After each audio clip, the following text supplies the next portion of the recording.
We love you too, and it's great to be in Maine today. Now, before we get started, I got to poll the crowd a little bit because, you know, it's lunchtime. And so when we get back on Air Force 2, I told the team we need to get lobster rolls now that we're here in Maine. So what is the recommendation of this Bangor crowd? Where do we get lobster rolls from? We have a lobster roll guy right here? Okay, fantastic. So where do I need to go? Okay. Whoa. Eagle's Nest. Eagle's Nest? What about somebody, I heard Lobster Boy, is that? Okay. So word to the wise, never come to a crowd in Maine and ask them where to buy lobster rolls, because I've gotten 14 answers in the past 15 seconds, but it sounds like we got plenty of options, and I'm proud to be here in Maine and proud to be in a state with hardworking people, hardworking fishermen, hardworking shipbuilders, and the people who make the United States run. God bless you, Maine. I'm proud to be here.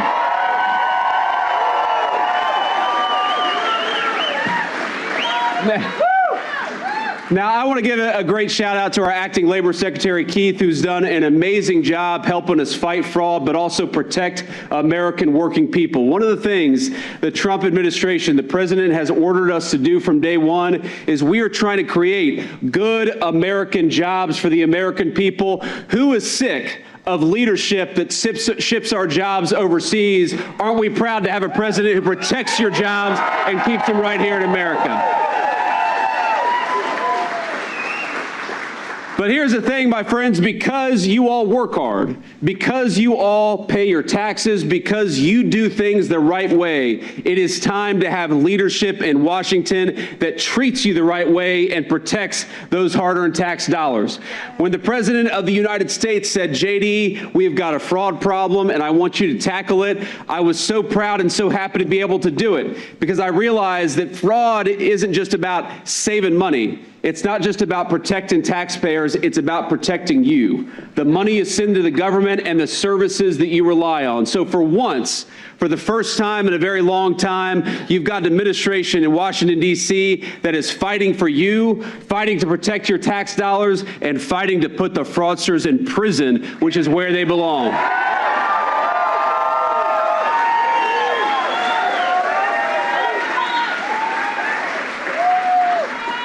And we're going to talk about that because everybody asks me, the president asks me, I hear from people all the time who say, is going after fraud hard? And I say, unfortunately, no, because there is a lot of fraud in the federal government. It's like fishing in a barrel. There is always something. Every week I get a report from these guys, and we're going to talk about that in a second, but it's unbelievable how much you have been fleeced by your own government over the past 15, 20, 30 years.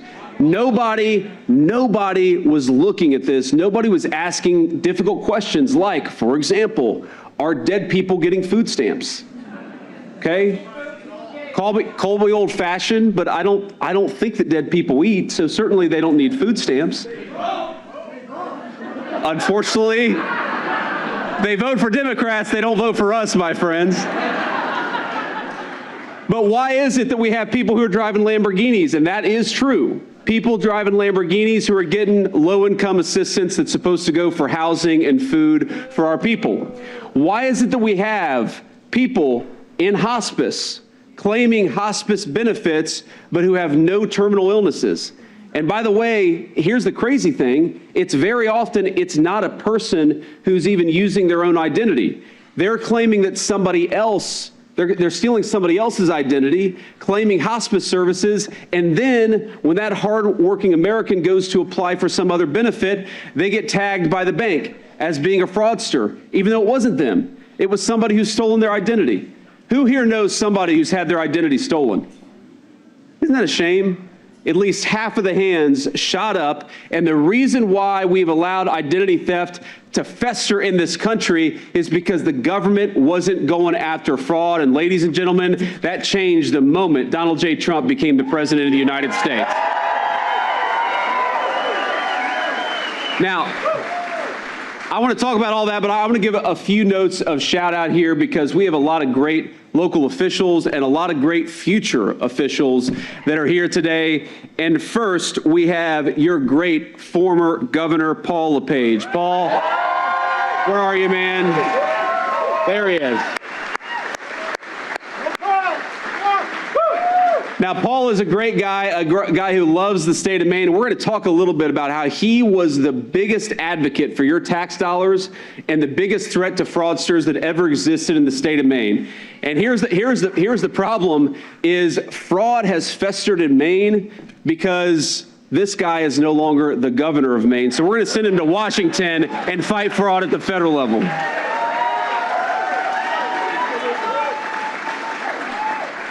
Now, my friend and former Senate colleague, Susan Collins, was not able to be here. Susan is back in D.C. She doesn't like to miss votes. And here's the thing I'll say about Susan Collins is sometimes I get frustrated with Susan Collins.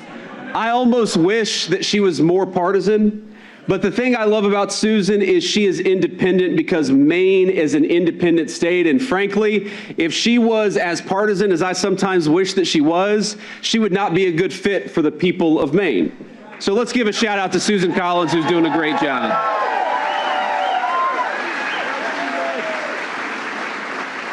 We have got Senate GOP leader Trey Stewart. Where is Trey at? Raise your hand, Trey. Good to see you, man.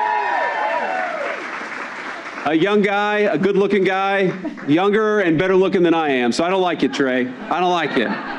But you're doing a good job.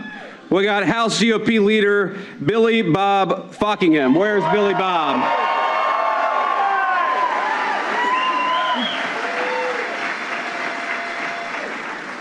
We've got ranking member Chad Perkins. Where's Chad Perkins at? Chad, thank you, man.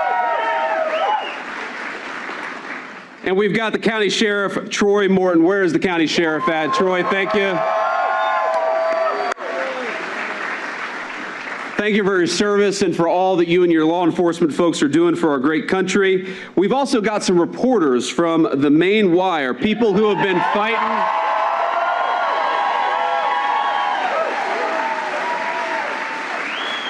People who have been fighting fraud. So let's give a round of applause to John Featherson and Steve Robinson. You guys.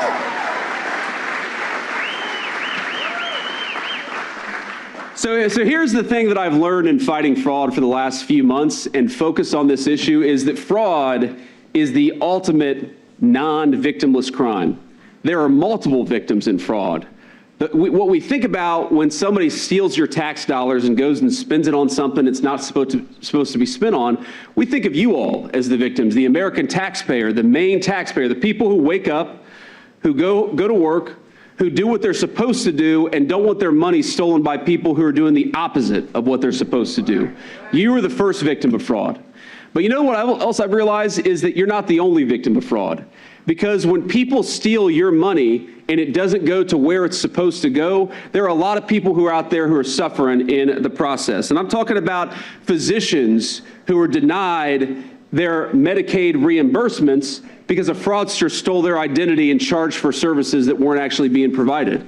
I'm talking about the good doctors who do what they're supposed to and don't like it when corrupt healthcare providers go and claim services that aren't even necessary. So then the victim is the doctor that gets stolen from, it's the taxpayer that gets stolen from, but it's also the innocent patient who should be able to know that when their doctor prescribes something, it's meant for them and it's good for them.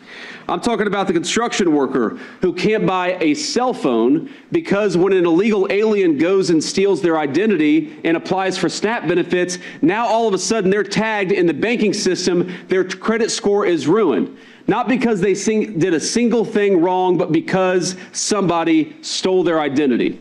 Fraud is exactly what happens when you've got a government that is not fighting for the American people, but is fighting for fraudsters and illegal aliens, and it had to stop. And under the Trump administration, we are fighting it every single day.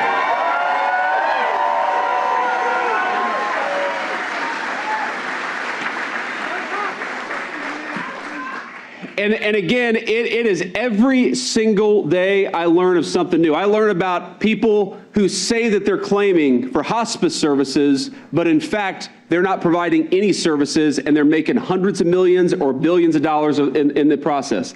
Talk about something that we've seen in Minneapolis, but also in Maine. We have seen people go out there and say that they're providing services to autistic children, when in reality, they maybe don't have any children at all, or they certainly don't have autistic children. So they get paid millions and millions of your dollars to provide services that they're not actually providing. And oh, by the way, what happened to the autistic children and their families who actually need those services and need a competent government to ensure that they're doing the right thing? My friends, this has gone on for far too long. You have been fleeced by your own government for far too long, and we are stopping it every single day.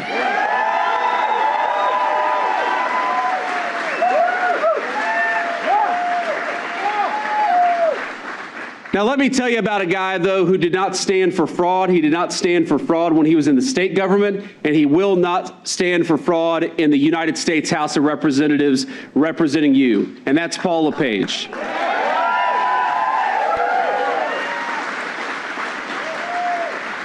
Now, I hate to say this because I love this state. The first time I ever visited Maine, actually, was probably 4 or 5 years ago. Actually, it was exactly 4 years ago because I remember our daughter, who's now 4, was probably 3 or 4 months old at the time.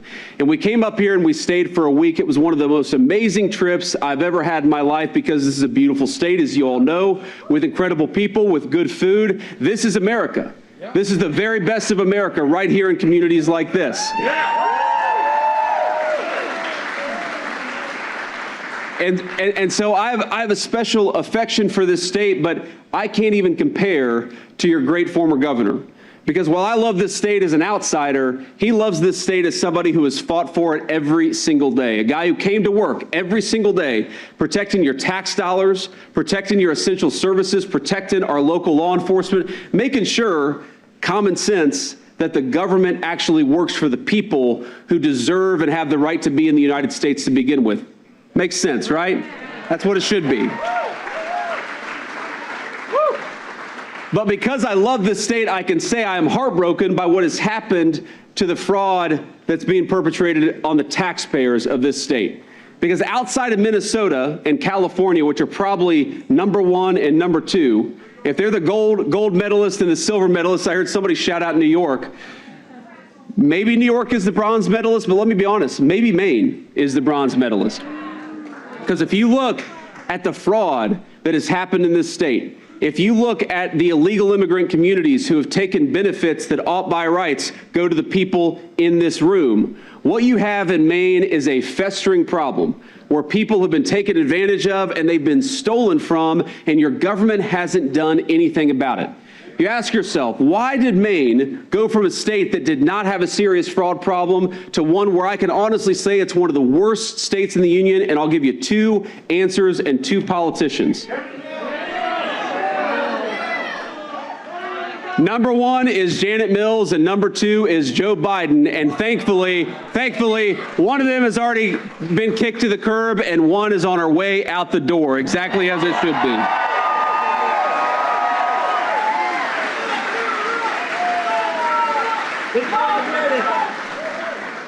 Now here's what Paul LePage did, and I'm not just blowing smoke, my friends. He took concrete action to try to fight back against fraud.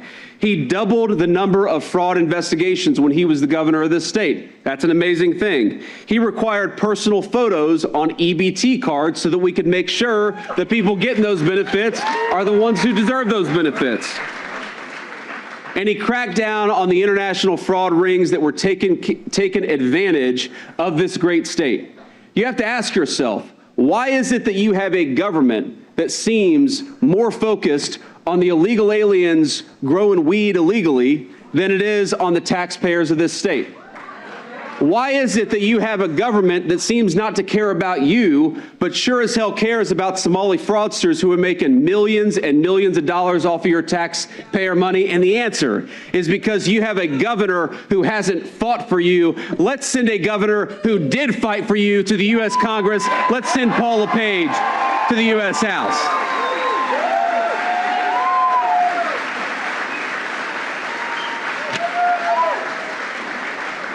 Now here's another thing Paul said, and this is why I blame Joe Biden, because you cannot talk about the fraud problem in the United States of America without acknowledging that Joe Biden's administration let in tens of millions of illegal aliens all over the United States of America, including the state of Maine. And unfortunately, you still got way too many of them. It's one of the reasons why we have devoted ourselves over the past 18 months, and we're going to keep on fighting to get illegal aliens out of the United States of America. We got to fight for our own people.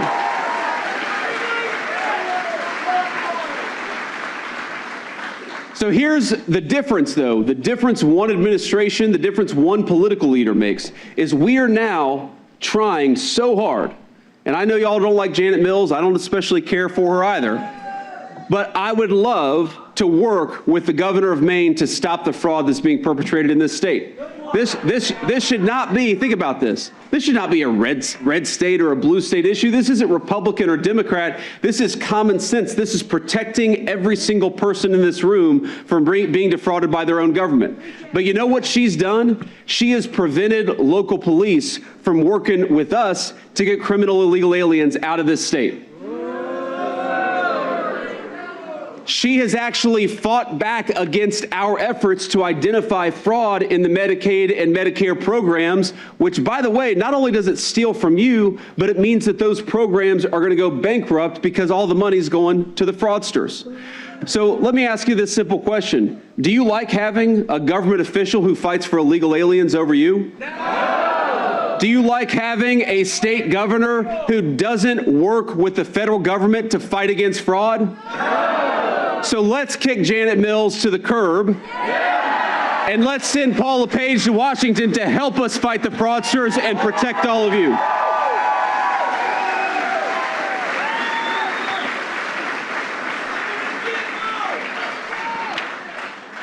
This guy just said, send him to Gitmo. No comment, sir, but I kind of like sending the fraudsters to Gitmo. We got to get them out of this country, and we got to get them in prison. Here's the thing. Let me talk a little bit about just one person, because I think it highlights how bad the fraud problem has been in the state of Maine. We had an illegal immigrant in this community who said that she was providing services, interpretive services, to other immigrants. Okay, so Medicaid reimburses people to provide interpretation services for people who don't speak English, which, by the way, people should be speaking English in the United States of America. I think that's common sense. But this woman, her name was Rakia Muhammad. And it turns out that Rakia Muhammad was not a particularly upstanding citizen, okay? So while she said that she was providing interpretation services, do you know what she was actually doing? Providing zero services and collecting the $15 million over a 5-year period that was going directly into her pocket. And that happened pretty much during the entirety of the Biden administration, and no one in the Biden administration thought to step in and stop this ridiculous fraud. Now, I have two questions when it comes to Rakia Muhammad stealing $15 million from every single person in this room. Question number one is, why was this person in the United States of America to begin with? Call me crazy, but I think that when we welcome new immigrants to the United States of America, they should be people who enrich our country and bring some good skills into our country, not a person who's going to steal $15 million from the people in this room.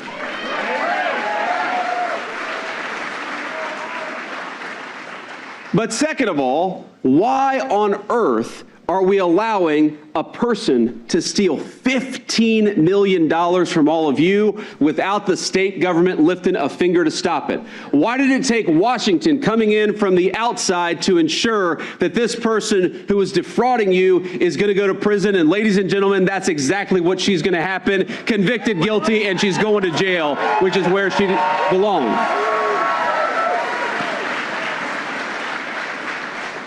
Now, with all these things, though, there's a good news, bad news situation. So the good news is that she's going to prison and she's not going to be committing fraud. But the bad news is the same system that allowed these people to take advantage of the taxpayers of Maine, it has not been changed at all by the local government. I'm telling you, and I'll say this to the cameras, I'll say this to the governor and anybody else. If you want to partner in fighting fraud, you've got one. This does not need to be Republican versus Democrat. This needs to be fraudster against non-fraudster. This needs to be good government versus bad government. So I will extend the hand to anybody, whether they've got a D next to their name or an R next to their name. If you want to help the Trump administration fight fraud, you are going to find a willing partner. And by the way, as much as I'm a Republican, you all know this, I'm the Republican Vice President of the United States, we have found some blue states that are willing to work with us. Unfortunately, Maine is not among them. So whenever you replace Janet Mills with somebody, I hope you replace her with somebody who's going to help us fight fraud, protect you, and protect the programs that the people of Maine rely on.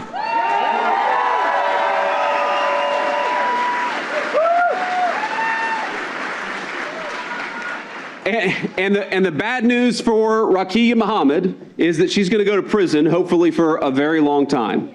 Now, the good news for her, though, is I think she might have a future in Democratic Party politics in the state of Maine. Unfortunately, the Maine Democrats, elected Democrats, seem to really like fraudsters. They might just elect this woman the next governor or the next senator from Maine. Who knows? But not if you have anything to do with it. Am I right? Are we going to elect a fraudster to the governor of Maine? No. Are we going to elect a fraudster, a pro-fraud Democrat, to be the next senator from Maine? No. Absolutely not. We're going to send representatives, senators, and governors who fight for the people in this room. We're going to do it by rejecting fraudsters, sending them to prison where we can, and taking away the money in all cases. That's how we fight fraud successfully.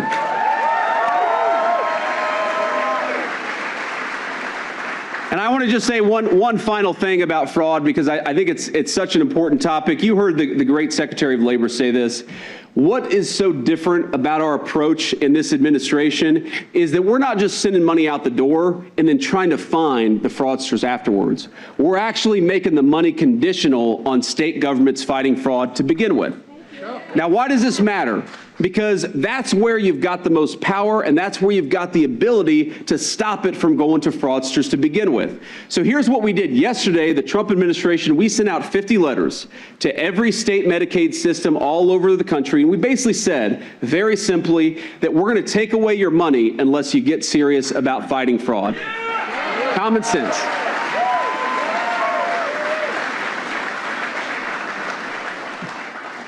And what that means is that we're going to be able to ensure that there are proper controls, that there are proper filters, that before somebody pays out benefits, that they ensure that your money is going to where it should go. And I got to say, as a person who has in the past benefited from some of these programs, this is a very personal issue to me. One of the things I love about our country, and I certainly think it's true about the great state of Maine, is that we're generous people.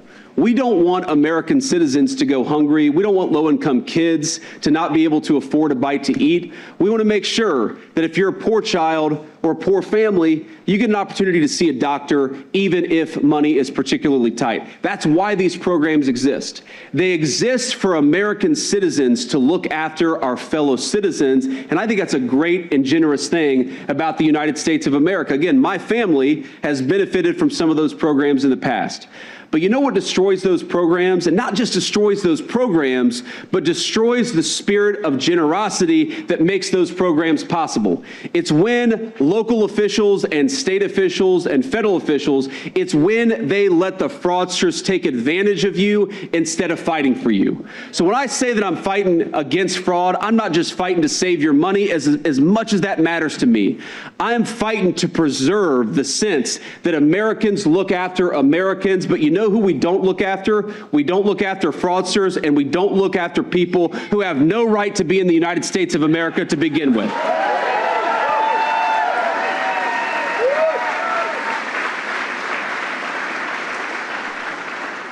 So let me close with this, and then I'll take a few questions from the reporters. What we've done here in the last 18 months, I'm incredibly proud of. We have managed to take the fight to the fraudsters. We've managed to save hundreds of billions of dollars of your tax dollars, and God willing, we're to save hundreds of billions of more in the next 2.5 years. But we cannot do it without you. And one of the coolest things about this effort, maybe my single favorite thing about this anti-fraud effort, is that many of the big leads that we've had have come from citizens and journalists, have come from people like Nick Shirley. It was a 22-year-old kid. A 22-year-old kid who had the audacity to go to the people who were receiving your tax dollars and ask questions. Something, frankly, it would have been great if the national media showed a little bit more interest in. But I just want to say to all of you, for caring about this issue, for being engaged in this issue, for sending tips into our fraud task force, thank you. Because a big part of Americans looking after our fellow Americans is to ensure that nobody is defrauding the greatest country in the world, and you have been our best advocates in fighting back against fraud. Thank you all. Thank you all for having me.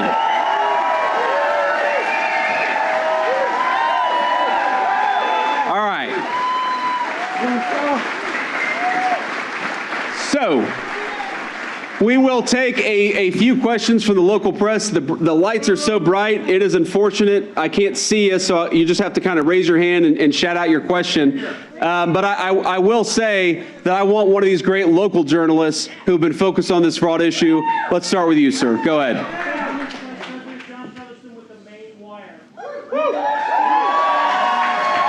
We like this guy.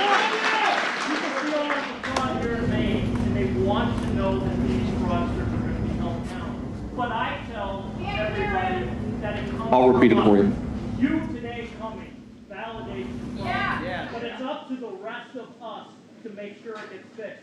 What is your advice to the people of Maine and how they hold their elected leaders accountable? So the question for those of you who couldn't hear is, we all know there's a fraud problem in Maine. We all know we want to fix the fraud problem in Maine. What advice do I have? What are the concrete steps that we can take to actually ensure that the fraud stops? Let me give you a few answers. And one, I got to be honest, it's on me, and it's on the Federal Department of Justice, it's on the leadership of the United States government, is when we find somebody like Ms. Muhammad who's committing fraud against the American people, we've got to show up and arrest her and try to send her to prison. It's very simple. There's got to be accountability. Because here, one of the things I learned, and I was shocked by this, is that when we have what is defined as low-level fraud, let's say a person defrauds all of you for $1 million. Too many of our Department of Justice leaders under the Biden administration, they said that was too low level to actually go after. So, I mean, how many of you would like the federal government to hand you $1 million? Yeah. Well, there were fraudsters out there who were getting $1 million of your money, and the government wasn't even paying attention to it. One of the best things that you can do when you go and arrest somebody and throw them in prison when they break the law is, yes, it's justice for that one person, but it also sends a message to all the other fraudsters that we're not going to tolerate this crap anymore. So we have got to get serious, and sir, we have. I promise you that we have. The other thing is the best and most actionable thing that you can do, because you're not going to get help from the governor right now. We all know that. She hasn't taken fraud very seriously. It's funny. She came to Washington last year and did some breakfast with the President of the United States. And when she showed up, what did she talk about? Did she talk about, you know, the issues that matter to workers? Was she talking about jobs and investments in the state of Maine? No, she showed up to advocate for the right of men to play in women's sports. That's what she cared about when she got in front of the President of the United States. Again, I think all of us believe it's crazy that men would want to play in women's sports. I think that's common sense. But here's what I understand even less than that. Even if you think that men should play in women's sports, how is that the issue you care most about as the governor of the state of Maine? It's crazy. It's crazy. So what you all can do is keep your eyes open. Okay, I don't have any faith in your local government right now, or I should say your state government, that they're going to fix this problem. But so much, again, of the best stuff that we've gotten on the anti-fraud task force has been from local officials and local citizen journalists. And when I say a citizen journalist, I don't mean a person who went to journalism school. I mean a person with a cell phone who's willing to ask questions of their local leadership and of everybody else in their community. Like, here's the thing. When we really got wind of what was going on in Minneapolis, it was because somebody showed up at the Quality Leering Center. We've got a guy over there. Did you get a good education at the Quality Leering Center, sir? That's not, he said he's a graduate with honors of the Quality Learning Center. I congratulate you, but I don't think it's that hard, if we're being honest with you. But he's the proudest graduate. Look, here's the thing. If you have a daycare center that's receiving millions of dollars of federal tax dollars, and it says it can't even spell the word learning right, maybe you send a message to your local representative, you send a message to Paula Page, or you reach out to us on the Fraud Task Force, the website's right there, and actually make it possible for us to go and investigate this stuff. So keep your eyes and your ears to the ground. There is unfortunately fraud all around us. If we're gonna get at this problem, we're gonna need citizens to take it seriously. I know you are. Let's just keep at it. Thank you.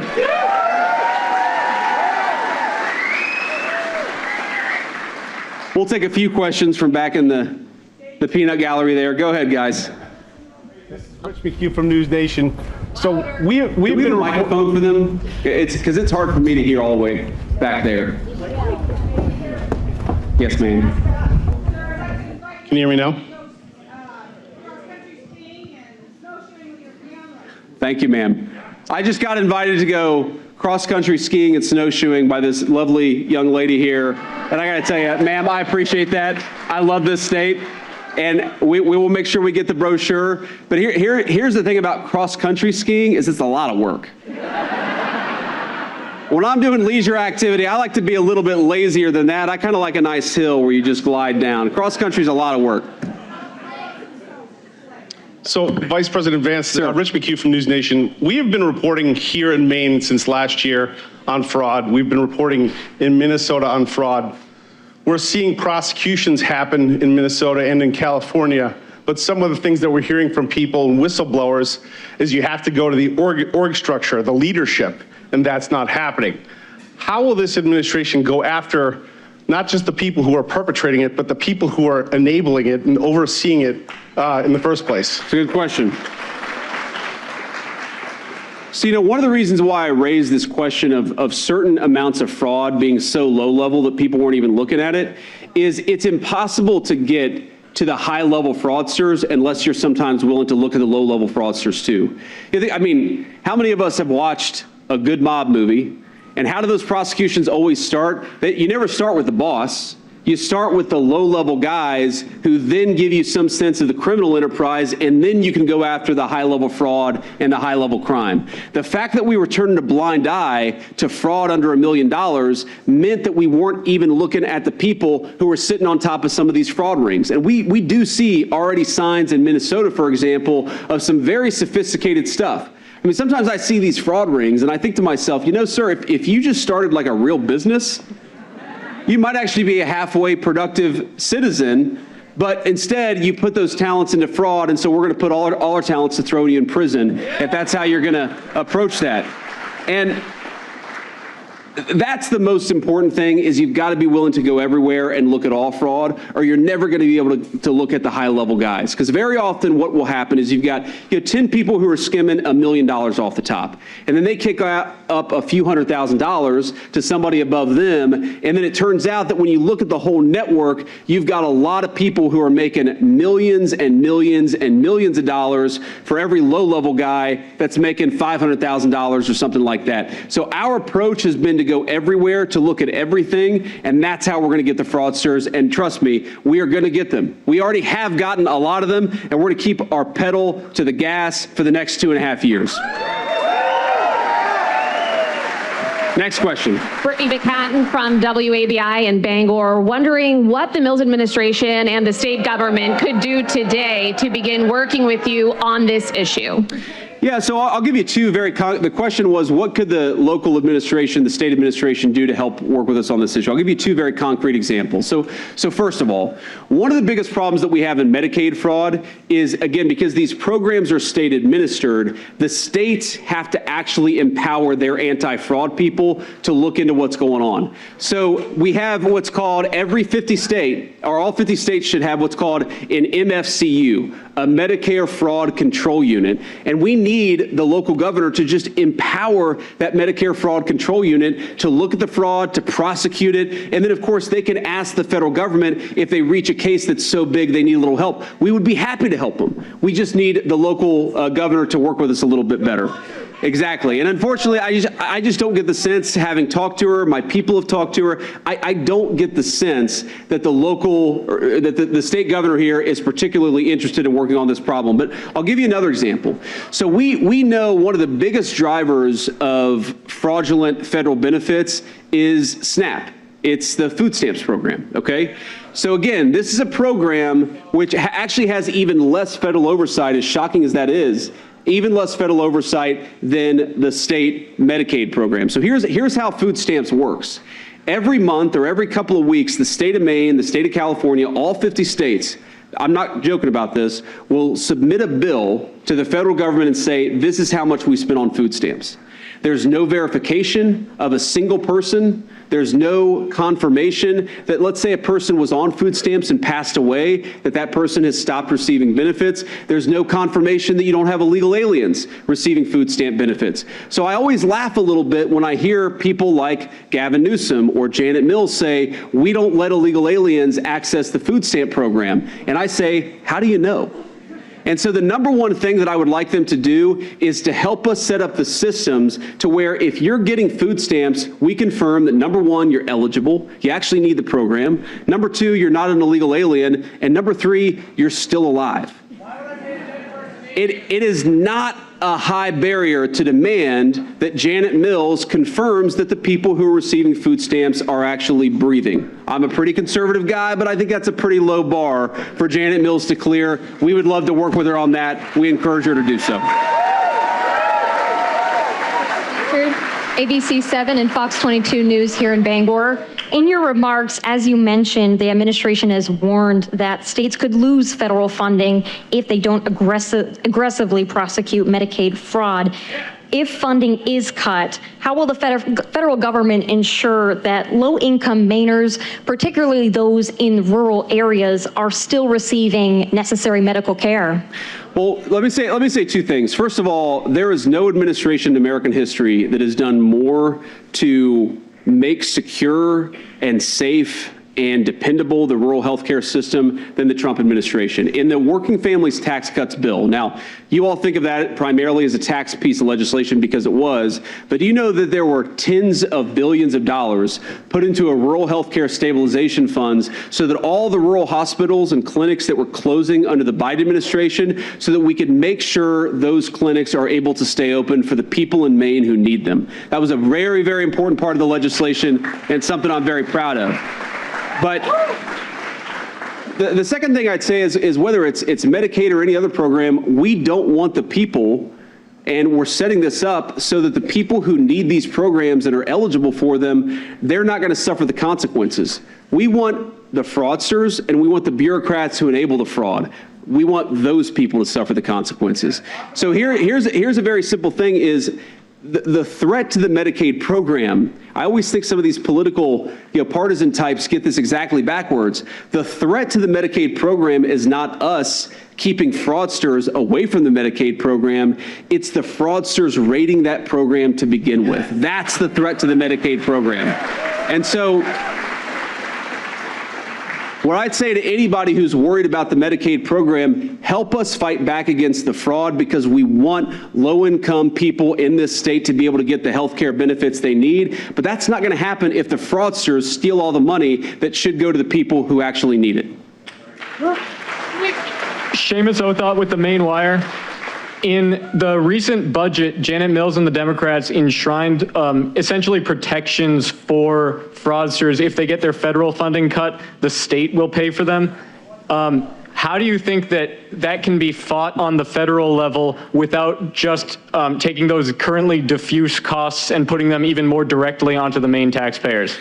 Well, I had not heard of that. Unfortunately, it doesn't shock me. And I think that this is where, when we talk about what can you do, what is my advice to you in order to stop the fraud? Advice number one is throw the people that enable the fraud the hell out of office. They're not worthy of your support, and it's going to keep happening unless we kick them out of office. But the answer is, we have a number of tools at the federal government to force compliance with our anti-fraud statutes and anti-fraud provisions. We're working very hard, again, to work with these states, but if the states aren't going to work with us, we're going to force them to comply with the anti-fraud mandate. It's very simple. We're going to use those tools at every step of the way. I don't frankly care whether the far left politicians in this or that state try to protect the fraudsters. We're not going to protect them under the Trump administration, and that is my solemn promise to every person in the state. Jackie Mundry from WMTW in Portland. It sounds like it's been a challenge to work with the Mills administration on this issue. That's an understatement. We have a gubernatorial election coming up in November with primaries in just a couple weeks. Do you think it would be easier to work with a Republican governor? If so, why? And do you plan to endorse any of them? I know a number of them are here today. Well, first of all, congratulations to those guys. I mean, I've run for political office. I always admire anybody who's willing to put their hat in the ring and try to represent the great people of this state or any other. It's an amazing thing. Thank you all. But I mean, look, what I would say is, obviously I'm a Republican, so I think it's going to be easier to work with some of these Republican candidates. But the simple fact is, it couldn't be harder than it is with Janet Mills. Again, there are a few states, maybe, California, New York, Maine, Minneapolis, or Minnesota. There probably are 5 or 10 states that are just impossible to work with because it's clear they don't want to go after the fraud. Now, I don't know why that is. Part of that could be they're complicit in it themselves, okay? Part of that could be they know that a lot of their donors have gotten rich off the fraud. Part of that could just be laziness, and part of that could be because they honestly, in their hearts, care more about illegal aliens than the people they represent. There's a combination of explanations, but I guarantee you, whoever is the next governor of Maine, it cannot be worse when it comes to anti-fraud than Janet Mills.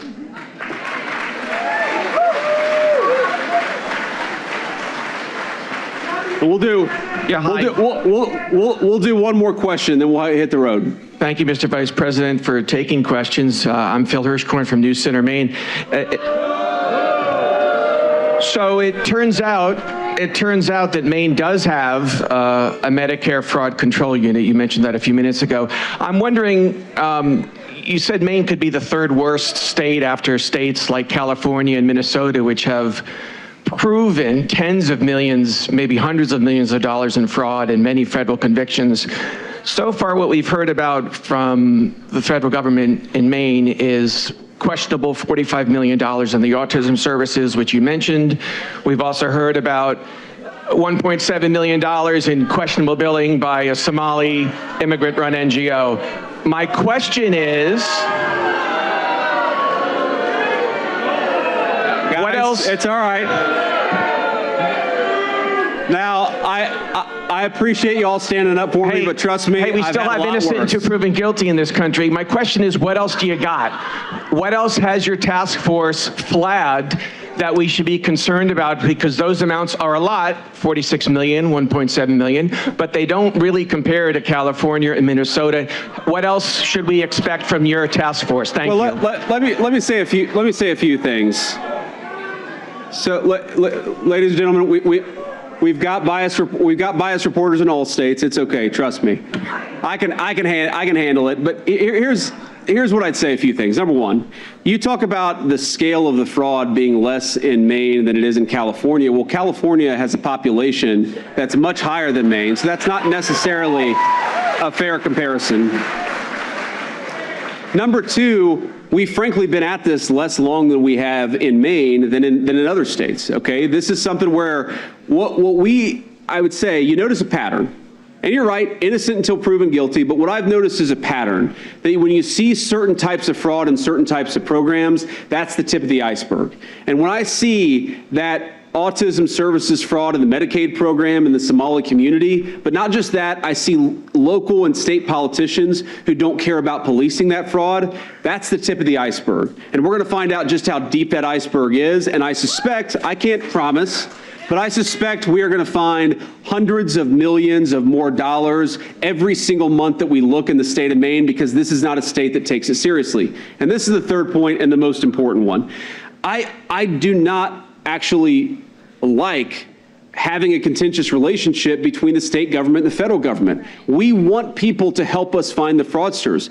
It goes a lot quicker. It's a lot easier. It requires fewer resources from the federal government, but you find more fraud when you're working with people at the local level. What I find so preposterous about Maine, it's not just that we found tens of millions of dollars of fraud in a relatively small state. It's that we've had no cooperation from the state government. So when I say, when I say that the state government, when I say this is the third, maybe the fourth worst state when it comes to fraud, what I mean very simply is that you've got a governor and you've got a set of bureaucrats that don't care about fraud. And all I'm saying is Donald J. Trump and J.D. Vance, we care about fraud. We care about the people of this state, and we care about your tax dollars going to where it's actually supposed to go. Are we, guys, do we have somebody over here who's got an issue? Okay, let's get a doctor in here. Sounds like we got somebody who maybe fainted or. Got him? They got him, yeah. You got him? Okay. All right.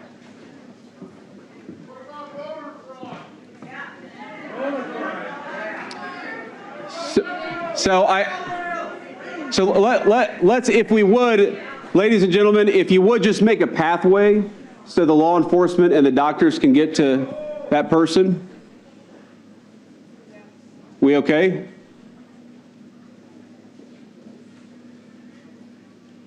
We're good? She's got care? Okay, sounds good. Well, I want to be respectful, so I'm not going to answer any more questions here. I'm going to let this person get the treatment and the care that she needs. Let me just say two quick words. Number one, let's all say a prayer for our friend here and make sure that God looks after him or her, looks after her health.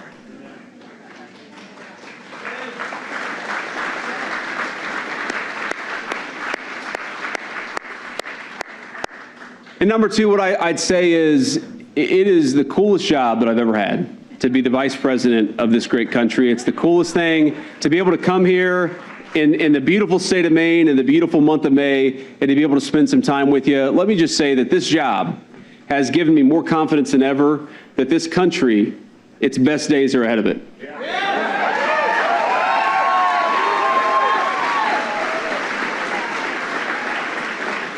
As much as I am sometimes frustrated by Washington, D.C., as much as I'm sometimes frustrated by the politicians who seem to care more about illegal aliens than they do the citizens of this country and the citizens of this state, what I've learned over the last 18 months is that we have the most talented, the most compassionate, and the toughest people anywhere in the world. Ladies and gentlemen, America is the best country, and it's going to be the best country for many years to come. God bless you all. Thank you for having me. It's good to see you all.